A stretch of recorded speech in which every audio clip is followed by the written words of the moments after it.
After a dominating performance in week one, defeating the UConn Huskies in College Park by an astounding 50-7 margin, a 43-point victory for the Maryland Terps as they improved to 1-0, and they handled their business from the opening kickoff to the final whistle. The Maryland Terps, impressive in week one with the 50-7 victory. Billy Edwards Jr., 2 touchdowns, 20 of 27, 311 yards. Roman Hemby, one of my breakout candidates, 14 carries, 66 yards and a touchdown. And I cannot forget about Ty Felton, another good Maryland receiver doing work. 7 receptions, 178 yards, 2 touchdowns. And the Terps this Saturday return home at 3:30 p.m. on Big Ten Network if you're looking to watch it, and host the rebuilding, struggling Michigan State Spartans in Big Ten Conference play. God's favorite host here back again. Make sure you guys sack that subscribe button, stick that like button, go ahead, bulldoze that bell. Sound off down below. Let me know your thoughts on the Maryland Terps victory last week, 50-7. I predicted maybe a 14 to 17 point margin of victory, 34-20, 34-24. They covered the 20-point spread, and they did it handsomely. We even got to see some MJ Morris. Like I mentioned, Ty Felton and Roman Hemby, 2 of your best offensive players, did what they're supposed to do, and they beat a UConn team that is rebuilding and retooling. I do like Jim Moore Jr. I'd be intrigued to see what they do in another 2 or 3 years, but Maryland handled their business, and they look to do the same this week as they come into this game against the Spartans. Both teams want to know, but the Spartans did struggle a little bit in their opener, and this spread did start at 8 points, ladies and gentlemen, Terps Nation, and now it is at 9.5. They're pretty much saying Maryland's going to dominate this game, over under 44.5. That's basically 10 points in a conference opponent. Now, I'm not going to take Maryland on the spread. I do think this will be a little bit closer game. I do think that Aiden Childs, the sophomore from Michigan State, I believe he's a transfer, their quarterback, he was only, 10 of 24, 114 yards, 2 interceptions. And their running back, Lynch Adams, he had 9 carries for 101 yards and a touchdown. K'Ron Lynch Adams, he did work on limited touches, and he's a senior, so a veteran that you're going to have to keep in mind with as well. And really, like I mentioned, with that 1-2 combo with Childs and Adams, they can definitely, in my opinion, do a lot of things with the read option, with the RPO game, and really possibly give Maryland some issues. Now, Childs did come from Oregon State last year. He 24-35, 68% completion percentage, 68.6, 309 yards, 4 touchdowns. So in limited time last season did work, but this year already kind of getting off to a little bit of a shaky start. Because when you make this guy throw, I think that's the key for Maryland, is to make him a thrower. He had 6 carries for 28 yards and a touchdown. I think he's a better runner than his stats have shown. And I think that's one of my keys to this game, is to keep him in the pocket, make him beat you with his arm. Do not allow him to use his athleticism to run around and make plays outside the pocket with his legs or with his arm. It's going to be keep Childs in the pocket. That's key number one. That I'm gonna get straight to the keys, because Maryland is predominantly healthy, no major injuries. They come into this game healthy. I don't have a lot of keys to the game because I do think that they are able to really win this game. But if I look at the keys, my first key, as I mentioned, is going to be, well, really, if we're going to go to keys, let's start with this key. Start fast. If you're Maryland, you want to start fast. You want to play well. You want to get the home crowd behind you. You want to get out to an early lead. Get out to a first drive touchdown. Get out to a first drive field goal. Get points on the board in your first drive. Start fast. Next, keep Aiden Childs in the pocket. You see, he was only 10 of 24. His throwing leaves a lot to be desired. He's only a sophomore. I think he's a guy who will get better as the year goes on, as the everyday starter, knowing he's the guy. But you got to keep him in the pocket. You want to start fast, keep Childs in the pocket, keep K'Ron Lynch Adams under 100 yards, whatever that means, because he only had 9 carries, but seems like he can be a home run hitter. But if he has 15, 16 carries, keep him under 100 yards. Third, Ramon Hemby. I'd like to see him get over 100 yards. Let's get him to rock. He had 14 touches. I think this week he could get closer to 20, and I think he could be around 100 yards. I would say he can get 100 yards, around 100 yards, that would be good for them. And Ty Felton, keep feeding him as well. Let's get him 100 yards as well. And defensively also, do not give up the big play and get off the field on third down. So those are some of my keys. Like I said, start fast. You want to get points early and often. Secondly, keep Childs in the pocket, make him beat you throwing the football with his arm. Third, keep Adams, their running back, the senior, under 100 yards. Fourth, let's get Hemby around 100 yards as close to possible as we can, at least around 80 to 100, 15 or more carries. Let's get Felton 100 yards receiving.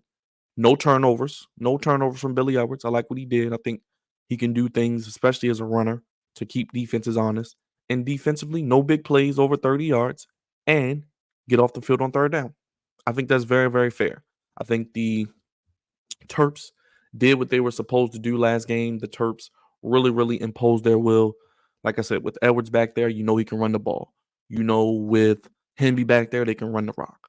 You know that they have a lot of pieces that really, really can help them out. We even saw Cam Edge. He was 4 for 6 for 57 yards with the touchdown. MJ Morris, 3 for 4, 13 yards. And on the day, only one sack by the offensive line. So big kudos to the offensive line. We've seen it with the Ravens. We talked about it with the Terps. We know the offensive line was much maligned coming into the season. A lot of inexperience, a lot of unproven guys. But to only give up one sack, I know it's UConn. You got to give them. Indy, as I mentioned, was the bell cow with 66 yards. But look out for Nolan Ray. He's a freshman out of Michigan. He has 6 carries for 60 yards and a touchdown. He seems to be that guy who can really be the lightning to Ramon Hemby's thunder. And I think he is really what they need at the running back position. You got a guy like Ty Felton. He had a carry for 19 yards. He had 7 for 178, 25.54, 2 tubs. Prather had 60 yards. So they got some receivers. They have some guys who can really, really be weapons for this offense. And I said the key is going to be for this offense is quarterback play and offensive line as well. And I think the back end is very, very strong as well. That's why I said no big plays and get off the field on third down. Now, I would like to see some more pressures from Maryland. I don't think they had a sack at all on Saturday. Surprisingly, you win 50-7, but you don't get any sacks. So where's the pass rush going to come from? I don't know. But Gabe Miller, got to shout him out. DB taking over for Bo Braid, who made the Ravens roster.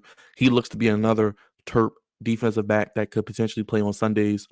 And let's see if they can get a pass rush. Let's see if they can get after Childs. I think they will be able to get a couple sacks this week, and I think that will include them using their secondary to create pressure. Nickel blitzes, corner blitzes, mixing it up, being exotic, I think is very, very important for this defense to get pressure because I don't think they're going to be able to generate it just by rushing 4. But blitzing the right guys, mixing it up, I think is going to be very, very important for this team. And I think they got a chance to really, really win this game. And I think they should be favored. I think they should be, like I said, 9.5 is a big steep, especially in a divisional conference game. We know those games maybe a little bit more nip and tuck. Ruben Hippolyte II, the senior, he had an interception as well. I think he's going to be big on the defensive side as well. So I do want to see what he does. But I think Maryland wins this game. I think Maryland is pretty much really should be favored.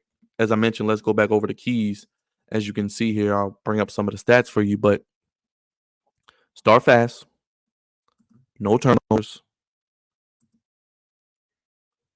Hemby, 100 yards. Felton, 100 yards. Defensively, get off the field on third down. No big plays over 30 yards. Generate a pass rush and keep Childs in the pocket. Make him beat you with your arm and keep the running back under 100 yards as well.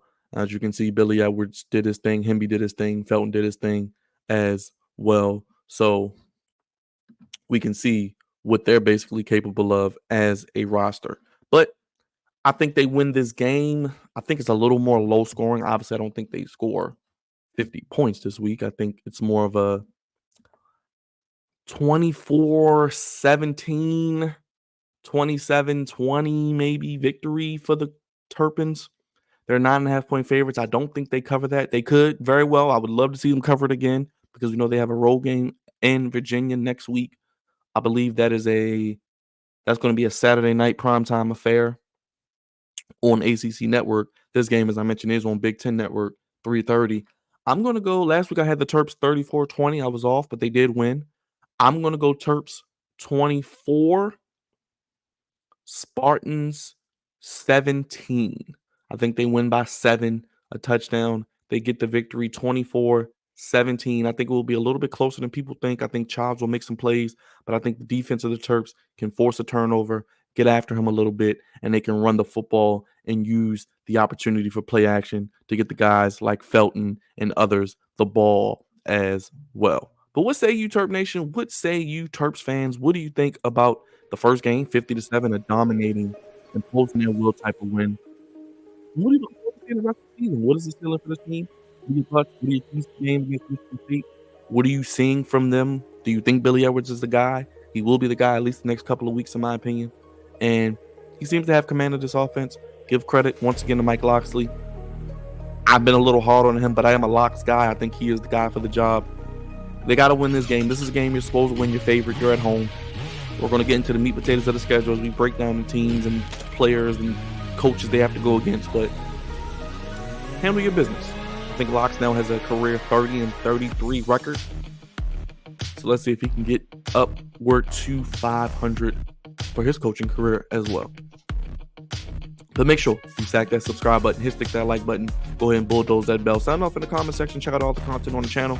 We got Ravens post-game show. We got Ravens previews. We got main podcast where we preview the NFL season. And I got Terps video previewing the season from last week, giving my predictions as well. Maybe could they win 9 or 10 games? We'll see. Schedule does get tougher, but I'm going with the Terps to win 24-17. God's favorite host signing off. Tomorrow, 3:30, Big Ten Network, Terps and Spartans. They'll do battle down in College Park SICU Arena. Let me know. Sign up in the comment section. Make sure you stick that like button. Go ahead and let us know your thoughts down below and subscribe if you're new. Maryland content all throughout the season. I'm going with the Maryland Terps to improve to 2-0 over the Spartans, 24-17. I'll see you guys in the next video. And on the Flex Zone, the only place giving you your Maryland Terps coverage how you want it, when you need it. I'll see you guys later. Have a good day. Enjoy the game tomorrow.